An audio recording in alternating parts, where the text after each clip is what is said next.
the way I understand faith is that, when we were seafarers and we used to go inside the tank, and we did have risk assessments at that time. We had paperwork, we had everything, just like we have today.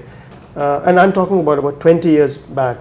But we were trained that even though you have done your paperwork, you've done your risk assessment, as you climb down the ladder, because this could be a 20 years old ship, you give a nice kick to the next rung on the ladder, because who knows, as you give it a jerk, as you give it a kick, it might fall down.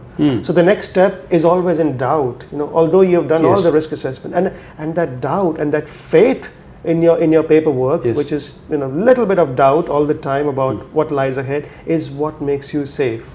Yes, and the word doubt is another word that the risk and safety industry is afraid of. And lots of companies I work with they're looking for a motto, a safety motto. I've got one mining company that does work using my work, and their motto is entertain doubt. Yeah. Not believe, not be doubtful, but entertain the possibility. And this idea of entertaining possibilities doesn't close the door to something that could go right or wrong. But the trouble is, in this industry that is absolutely fixated on objective certainty, there is no possibility that this could go wrong. We don't entertain the possibility. One of the interesting things about the notion of faith is that it's faith. And you can be disappointed by it. You know that things can go wrong. You know that it is faith.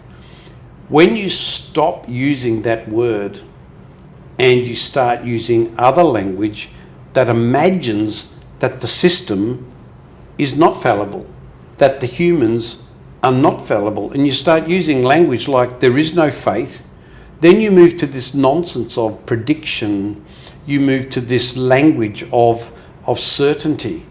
And then everyone wonders why everyone's so surprised when the wheels fall off. Whereas if you knew you were trusting in faith and had hope in a system, you would not be so disappointed when it fell over. And so from the failure of faith comes resilience. But safety won't even say the word fallibility. They won't even say the word. So all this language then becomes language which gets, we move it here, it's all silent. We're silent about faith, we're silent about trust, we're silent about hope, we're silent about subjectivity, we're silent about fallibility. I don't get it. And yet when something goes terribly wrong, and I often get called into an organisation, I get absolutely hit in the face with everyone using the language of faith. Yes. How did this happen? This doesn't make sense. We did everything right. And I think by using the word faith, the other thing is, and entertaining doubt, as you very rightly said, you create the possibility of a transformation within, of an opening up of your own perspective. Yes. Because you always, unconsciously or consciously, you acknowledge that my understanding of the world was incomplete and will always be incomplete. Correct. Right? So when you use the word faith, you are opening up yourself to better learning, to more open-mindedness, absolutely, better perspectives, more perspectives, and I think that is fascinating. That's what we need when it comes to learning. Very much so. Yeah. And that's the very meaning of the word risk. Risk is you don't know. So why do we run around with us saying, "Oh, I know"? No, you don't know. Why is you so afraid to say, "I don't know"? It's a risk. Why we can't? I don't get it. I don't get it. Yeah. And so after we finish a risk assessment and we produce some document, everyone holds up the document, just like we saw today in temples and cathedrals. It's the same thing. We hold it up and we say, "Oh, here is the certainty. Here is the great certainty." Really? I could hold up my marriage certificate to you right now and say, "Oh, here it is. My wife will never be unfaithful to me."